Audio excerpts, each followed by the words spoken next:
The Lord be with you. and with your spirit. A reading from the Holy Gospel according to Luke. Glory to you, O Lord. When the days for Jesus to be taken up were fulfilled, he resolutely determined to journey to Jerusalem, and he sent messengers ahead of him. On the way, they entered a Samaritan village to prepare for his reception there, but they would not welcome him because the destination of his journey was Jerusalem. When the disciples, James and John, saw this, they asked, "Lord, do you want us to call down fire from heaven to consume them?" Jesus turned and rebuked them, and they journeyed to another village. The Gospel of the Lord. Praise to you, Lord Jesus Christ.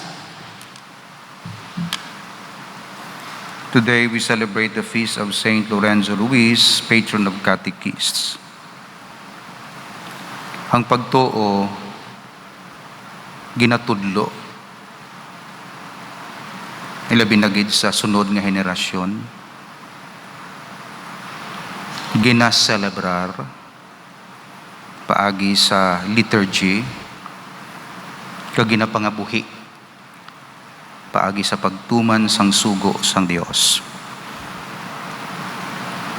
Ang pagtuo ginatunan kag ginatudlo, ginaselebrar, kag ginabutang sa buhat.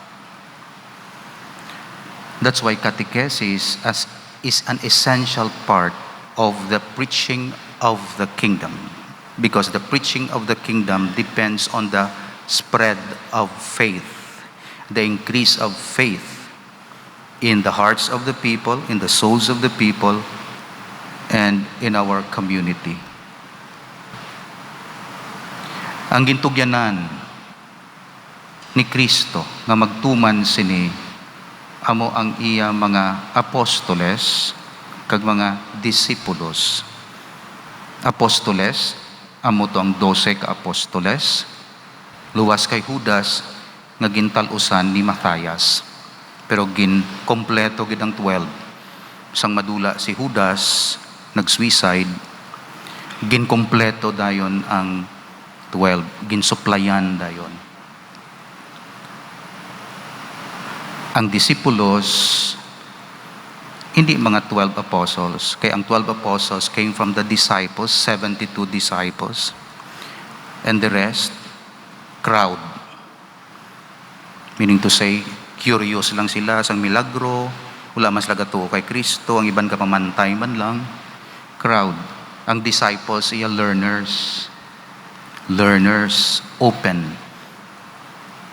Sa ginatudlo ni Kristo, ang disciples, ang apostles, pinili kay padala sila. So gintugyan ini nga misyon panawag nato. Sa mga apostoles kag sa mga disipulos, of course nagkalamatay na sila. Ang apostoles gintalusan sang mga obispos. That's why si Pedro kag ang sunod sa iya, tubtub kay Pope Francis, si Pedro na ang ila role. Ang 12 ka apostoles, gintugyan sa mga obispos. Ang 11 na ang obispos, mga successors of the apostles. Kita iya disciples. Amo na yung structure sang simbahan. So hindi kita tanan apostoles. Kay kung tanan kita Peter, ano na lang to karon matabo sa simbahan? Ta kay ikaw Peter man, ako Peter man si Monsignor so and so, Peter man si Ma'am kung sino dira. Sino na lang sundon ta kay pros makita Peter. Isa lang ang Peter, Santo Papa lang. Kag kung sino nga pungko. Ang iba niya ti Emeritus Peter Ti wala na siya function na muna si Benedict XVI. Ti si Pope Francis, Peter na siya. Now, parte sang obra ni Peter kag mga apostoles, katekesis. Kamo man bilang disciples, katekesis man. So, gakatekesis si Peter, gakatekesis sa mga apostoles. When I say Peter, it's a Petrine office, mga pope, kagano da. When I say apostles, iti mga bishops. Kag nagakatekesis man ng disciples, kamo na lay people. In other words, tanan kita may duty sa sining misyon ni Kristo. Hindi lang ni amon, inyo man. Pero hindi tanan may pareho nga authority. Ang inyo iya otoridad gidiyaya, which was directly received from the Lord when you were baptized. That's why ginatawag nga baptismal authority. Baptismal, tungod sang baptism ninyo, connected kamo kay Kristo, incorporated kamo sa iya, may authority and then responsibility to spread the kingdom. Pero ang inyo authority sa catechesis, inyo bata, inyo hinablos, inyo pamilya. Sa tuntuod, wala ka mo yung authority kung sino ito nga neighbor mo. Di mo iya natural authority. Kaya ti iloy ka mo, kundi may autoridad ka sa imo bata. Whether i-recognize na sang civil o kay church, may autoridad ka. Kaya naghalin sa tiyan mo, sino pa bin may autoridad? Sina kayong bata mo, nalin na sa tiyan mo. Subrahan ka pa sa gobyerno. Imo gidya eh. That's why ang gobyerno hindi magkuha sang otoridad, sang parents sa bata. Mga komunista nga mga nasyon, amo na gina-indoctrinate nila. Mas labaw pa ya ang presidente sang sa iloy. Nga nagalina sa imo tiyan. Nga mas taas ka pa imo may otoridad sa bata. Edukasyon, ikaw pa yung mag-decide. Parents na yung decide. Of course, nagka-facilitate sa gobyerno. Tumdumon gina naton. Kay kung mga authoritarian gani nga sa akin sa gobyerno, kontrolahon nila tanan. Niya sa simbahan, wala ga muna.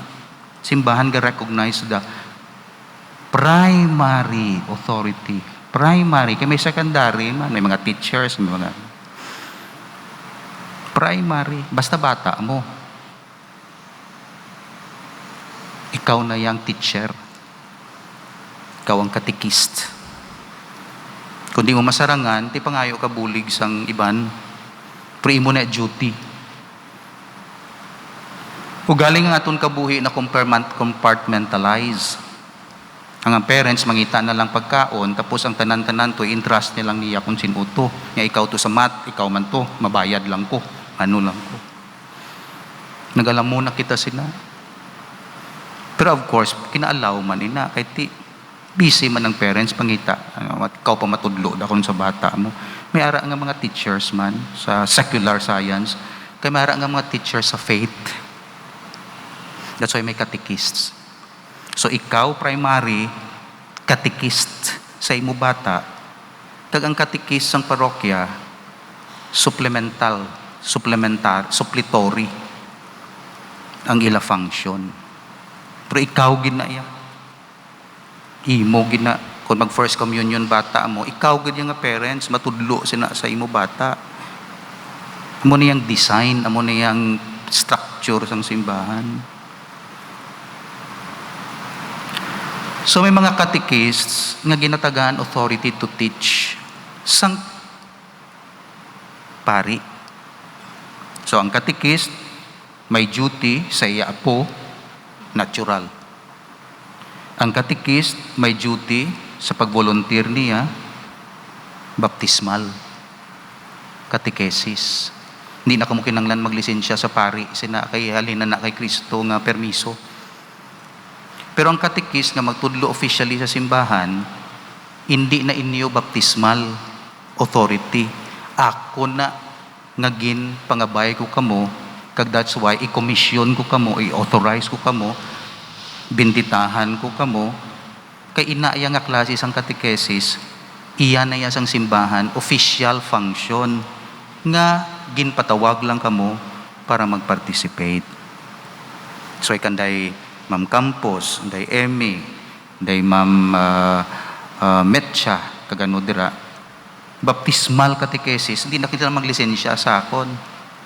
Pero kung magtudlo sila, first communion, kagano dira, ako na task kay ako na yang ang parish priest na ya. O galing hindi ko masarangan, i-delegate ko sa ila. That's why inaya nga catechesis, delegated na ya. Sa bagay, nga kung magsiling ako, di daw hindi ka naman pwede kay nagamasakit ka na o layo na imo balay. Okay. So hindi na kayo pag-delegate. Pero sige lang imo catechesis to ya sa imo nga apo eh. Pero as official catechist, hindi na ya. Tungod kay na. Kaysa ginakuha ng otoridad kung nagalibin ang catechist. Naniwawa, catechist siya, tapos naglibin, nambal sang pare, hindi, ako lata lang, ano kasal ka, kang magbalik. Hindi baptismal ka. No, hindi na ya part sang imo baptismal function. Tudlo ka lang tuya sa mga inablos mo. Pero kadto ka sa eskwelahan, in the name of the parish, no. That's why si Pope Francis Subong nag-expand sina, hindi lang ya commissioned catechist nga yearly renewal. May ara siya Subong nga ginatawag installed catechist, professional catechist. Ara latest na yang directives yan nga recognize ang work sang professional catechists. Ng professional catechist, ano niya, stable niya ang ilang appointment, so to say. Kag oftentimes halin sa obispo, kag hindi lang halin sa parish priest. So ginatun-an na subong sang aton commission and catechesis kay Father R.J. Palmos nga i-open ina ugaling nadula lang ang payos kung narata na yung Payos Institute dugay na ginano ni Monsignor Cuenco amo na tong iya nga ideya, professional catechists tudlo sa San Agustin, ay theology ang San Agustin okay, kahit hindi ka man katudlo kundi ka professional, wala ka sa religious studies so amo na ang gusto ni Pope Francis, professional catechist. So natural catechist, baptismal catechist, and then professional catechist. Kami of course ordained gid kay part sang amon work is catechist. So catechist man ko from my ordination, kay duty ko na mag-preach sang gospel. So sa Pilipinas ginintrust inang catechist and catechesis sa kay Lorenzo Ruiz. Kiti nag-evangelize siya, laiko siya, kag model siya sang defense of faith. Okay? Ginhalad niya iya kabuhi. Ang prayer ya kung may isa pagid ako kalibo kakabuhi, hindi lang isa ihalad ko, tanan ihalad ko sa Dios sa pagtuo. That's why nangin intercessor siya, nangin model siya sang faith. Pangamuyuan nato ng aton mga catechists, yung aton catechetical program, first communion naton sa aton parokya. Second part, food for the soul, ara na kita sa benevolence of God. Kahapon, wisdom of God. Kag nabutang dira, ambal diri, the wisdom of God shows itself especially in the way in which He brings good out of evil. The wisdom of God is also displayed in this, that God makes use of the most unlikely means for His own honor. Okay? Modest means simple, poor. Okay? Fishermen, ang 12 disciples, kalabanan sila. Poor handmaid, si Mary. So ginagamit sang Dios, wise siya sa kalibutan, no? Apply ka, tanaw ko credentials mo, may experience ka, may PhD din ka nag-graduate na natanaw ang competence. Okay? Sa Dios iya do baliskad. Do hindi iya competence ang natanaw ya, heart ang ginatanaw ya. Of course, Dios siya mong kibalaan niya. So amuning wisdom sang Dios nga hindi maintindihan sang kalibutan, ikaw bala May business ka, tapos ipang-hire mo tong wala to sang credentials to. Anong business mo? Ano? Pero kay Kristo, dako-dako nga business, salvation of the world. Pero tanawa ko na no ka-wise, mga imol, mga uneducated, mga cast out, ang iya ginapang pili, mga sinners. Di maintindihan mo na, hindi mo maintindihan. Pero mo ng wisdom sang Diyos. Sunod, the wisdom of God shows itself in directing the course of the world to carry out His purposes. Di makro na yan. Makro na yan. Napang-arrange siya. Okay? Diri ka lang, ang adlaw, di ka magpalapit sa earth ha. Ang earth, di ka libot-libot ka lang da ha. Di ka magpalapit ka 1 meter, masununog ang mga tao da. Mag-atras ka 1 meter away from the sun, makold. Amo lang gidna, perfect, dira ka lang. Tapos ang bulan, balansihon mo ang earth ha, para hindi siya maglagwa sa iyang orbit. Bulan, mabutong sang gravity ya, muna. Oh.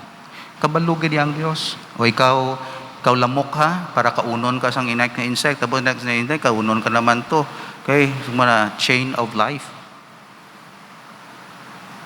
So kabalo na ang Diyos. O galing, intervene ang tao. Intervene siya tungod sang iya greed. Intervene siya tungod sang iya profit. Na pag-intrahan niya, i-abuse siya. Imbis kay kontrolahon niya, imayuhon niya, abuse siya. Para nga madasig, mamunga kung ano-ano ta. Di ko mag-amuna, kag may abuses, tungod ang number one prime purpose is not harmony with nature, to take good care of nature as our home, kundi profit, maguba gid ang kalibutan. That's why ang Diyos nag-direct ang course of the world to carry out His purpose. Kag wala siya create o allow mag-exist nga wala sang sense of purpose. Of course, ang create ya crown of His creation, peak of His creation is human being. Because ang tao created in His image and likeness. Okay?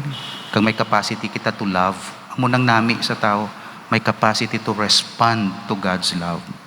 Sila ga-respond sa call sang Dios to bear fruit. Wala, ara lang sila o tanom, di ba man nagalaga, wala mag-decide, wala magano. Pero ang tao maka-decide. That's why taas-taas gid ang tao kumparar sa iban nga creatures. Why? Because he has the capacity to respond to God's love. That's why kung patyon mo ang tao, ginaguba mo ang plano sang Diyos sa sinang tao nga ina. Sunod, God is Almighty. O diri lang, God is supremely good. Amo na ning benevolence. So i-summarize ko anay, para buwas, nabutang diri, God loves His creatures far more than a father loves his children. Gin-baptize kita, gin-adapt kita. Kag gin-adapt kita para maka-inherit kita sang eternal life. Kag maka-share kita sang iya divinity. Kag ang presyo sina, iya anak, mapatay anay, para ma-adapt ako. Mamuna iya ang presyo ko. Presyo ko, kaangay sa iya. Kaya i-offer anay siya para sa akon. Imaginable lang gin-offer para sa akon, anak sang Dios. Di ano pang goodness nga ginapangita mo sa Dios. God so loved the world that He gave His only begotten Son. Nabutang gani sa Biblia, kung ginhatag mo ang imubugto nga anak, kag wala mo ini ginpunggan, wala mo ginimutan, ano pag ang hindi mo mahatag sa amon? Kung kami mangayo.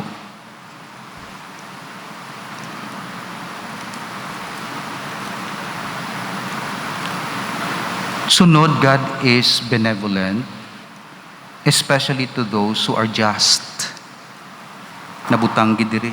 God loves, especially, may greatest love siya sa mga just. Kaya nag-respond ang just sa iya. Pero, may katatlo. God manifests His love even to sinners. So, ubos na nan, wala sa isang favoritism. Love siya sa in general, bisan wala ka simba sa iya, ginaulan niya, kaginainitan ka man.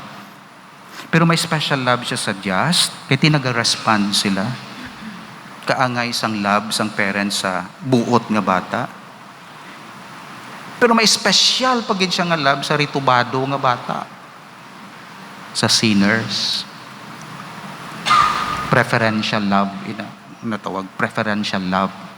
Kaya tinaga-masakit siya, kundi lain niya pagkaon, lain ang time nga ginahatag, kaya tikinanglan niya, mas kinahanglan niya. Wala yung ginamasakit ka, pabayaan ka. Sa Diyos, basta gamasakit, meaning to say sinner, ginatatap sang Diyos. And then nabutang diri, God is so patient with us because He has compassion on our weakness and because He desires to make conversion easy for sinners. So God's benevolence, general, tinatawagin na providence, God's benevolence sa just, protection na niya ang just, pero God's love for sinners, na willing siya na maghulat-hulat basta may conversion lang ang sinners. So i-depend naton kagbutang naton sa practical nga application sa aton kabuhi sa sunod nga adlaw. So ara na kita sa benevolence of God, tapos na naton ang aton God's omnipresence, God's omnipotence, God's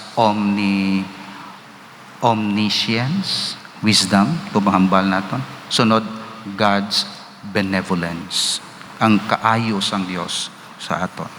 Pero of course, pinakataas gid nga kaayo ya is in the pardoning of sin. Maayo man maghatag pagkaon sa bata palangga mo. Maayo man na. Maayo man to magtatap sa Diyos. Pero sobra kagid ka kaayo kung patawaron mo nakasala sa imo. Dira ang pinakamataas nga benevolence of God. Love ya sa mga wala kalaga love sa iya. Kung ang ginahigugma mo, gahigugma man lang sa imo, ti okay man na, nami man. Pero kung ginahigugma mo, bisan wala nagahigugma sa imo, patawad mo, bisan rebelde siya, pinakataas nga love. That's why ang expressions ang greatest love ng Diyos is not creation, but forgiveness of sins. Sa creation, wala siya napatay. Sa forgiveness of sins, may mapatay sa iya. Second person of God. You see, pag-create siya sang sun, moon, wala siya mapatay. Bisan anong energy to, mga light to gagluwa sa iya, wala. Pero to forgive humanity of their sins, kulang, so to say. Ang love, kung hindi pag-i-offer sang amay ang bugtong anak. Death, may mapatay sa Diyos, portion sang Diyos, parte sang Diyos, second person of God, for the forgiveness of sins. That's why amo ng evil sang sin. Para sa aton do ordinaryo lang, pero sa Diyos grabe na. Kay mahugasan ka lang sa dugo sang iya anak. Kagamo na ang kaayo sang Dios. Kaginadayaw naton siya, kaginapasalamatan. Amen. Please stand. Almighty God, after knowing your nature, allow us to praise and thank you with our lips and with our lives and hearts. Our very existence is a gift from you. To you we offer all that we have and all that we are. This we ask through Christ our Lord. Amen.